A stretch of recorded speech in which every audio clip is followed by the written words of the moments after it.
October. And we welcome you, if you're just joining us, to the Richard B. Morning Show, but more particularly, we welcome you to Constitutionally Speaking.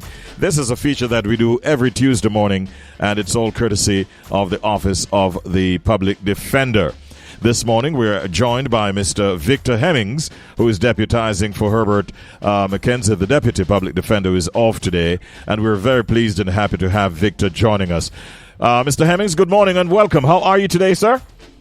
Good morning. Thank you for having us. Great. I'm feeling great. We're heading towards Hanover for an investigation, so you caught me on the road. Oh, really? Okay. Yes. But I've pulled over and I'm safe. All right. How far gone are you? Have you gone over the toll as yet or getting towards that? I am in Miami Bay, just right out at the end of the highway. All right. And so far, so good in terms of your journey? So far, so good. Bright and sunny day. All right. Continue safe onward journey. Now, this morning, I think you want us to focus on the Office of the Public Defender itself and its genesis. And so I'm going to hand over to you to share some information. Go ahead, Mr. Hemmings. All right. So the last time I spoke about this, we had spoken about what the Hansard had said in relation to the Ombudsman Act. And that is what made way for the Public Defender Interim Act. Now, the Ombudsman Act was deliberated in Parliament. So we looked at the Hansard at that time of Parliament, and we were looking at what the honourable member of the House was saying, that the Ombudsman would be a complaintsman. You can go to him with your complaints. This is the person you can turn to. Remember, this is when it was being discussed in Parliament. There was no ombudsman at that time. Yes. 1978. Right? So it was being discussed in Parliament. So he says a complaintsman, a body to whom any citizen or resident of the land, however poor or humble, may take his just grievances. Meaning, in other words, you know parliamentary words. So in other words, take a complaint to us. We are the ombudsman. If you don't have anywhere else to go, come to us.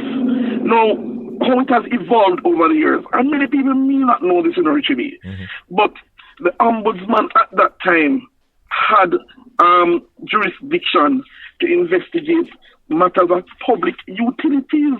Really? Really? Meaning at that time it was JPS was under the government at that time, and the National Water Commission.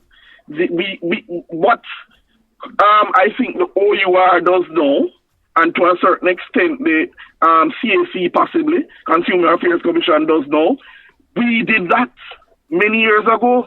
It came under the Office of the Public, the Office of the Ombudsman. So that was a great responsibility. Yes. Go ahead. Do you recall who was the first ombudsman? The first ombudsman was a gentleman by the name of Mr. Errington George Green. And he held the post for 12 years. Right? So he was seen as, at that time, the people's advocate. Yes. Right? So the very important post at that time. People, you had your complaints. You didn't know. You had your complaints about the National Water Commission. In terms of although we still do those complaints, right? The certain complaints are now dealt with by other agencies, right? Yes, go ahead. Finish your point. What will happen now that JPS wouldn't come under us, right? Because they are no longer government, right? So you see why the OUR and the CAC or other agencies would be important in that regard, because they can deal with that. And those other utilities that are not government entities would not be investigated by us now. Yes. Right? So go ahead, Richard. I want to ask you, Mr. Hemmings, a question which I think several persons would be interested in knowing. Is there a difference between the Office of the Ombudsman, or what really is the difference between the Office of the Ombudsman and that of the Public Defender? All right, so the difference is when under the Ombudsman, we investigated complaints of maladministration, meaning state entities not doing what they're supposed to do, not doing it within the time they're supposed to do it, and not doing it how they are supposed to do it. Right? Now, with the public defender, one thing was added, which was the constitutional aspect of it. So we investigate complaints of constitutional rights breaches. And that's where that's the difference. That's the main and only difference. That is the constitutional rights breaches. We investigate that now. And that was with the establishment of the Public Defender Interim Act 2000. So that is the main difference between the ombudsman and the public defender. Go ahead. Go ahead. Finish your point. The first public defender was Mr. Howard Hamilton QC. Mm-hmm.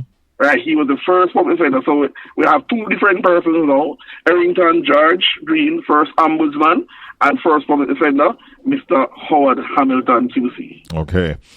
Mm-hmm. Where do you see the office going in the future? What I see, Richie, is that the office would be what we do is enshrined in the Constitution of Jamaica. That's where I see we're going. That we have that protection of the Constitution, right? So that people know that this is an office that is protected by the Constitution, and as such, they can know that they are confident that we'll be there to go about doing our duties at all times, and they can turn to us at all times. Yes? And I wanted to add something too. Mm-hmm. Many may not know this too, but we also see political matters. Right? Political matters. So what the political ombudsman was under the office of the public defender, under the office of the ombudsman at one point in time before it was separated. Mm-hmm. Mm-hmm. So you see how many things we did under the ombudsman. Yes.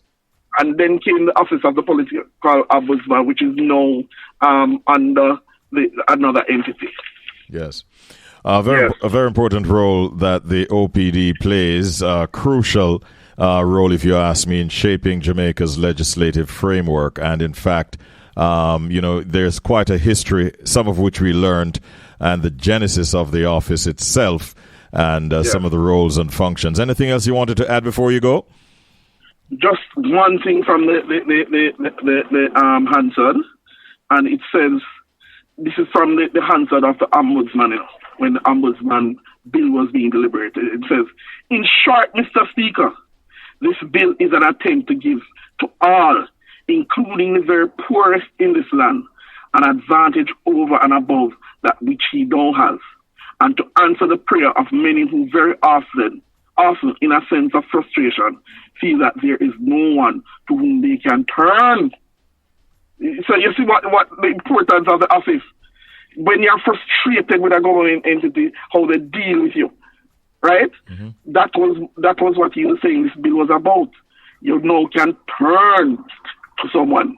You now can turn to an entity to vent that frustration, and they will listen to your complaint and investigate it to the best of their ability, and they will be backed by law. Mm-hmm. Fantastic stuff. We've learned a lot this morning from you, Victor Hemmings. I thank you for your time. I wish you a safe onward journey, and look forward to the next opportunity of having you on Constitutionally Speaking. Thanks for the information this morning. Have a good one. All right. You too. Thanks for having us. All right, our pleasure.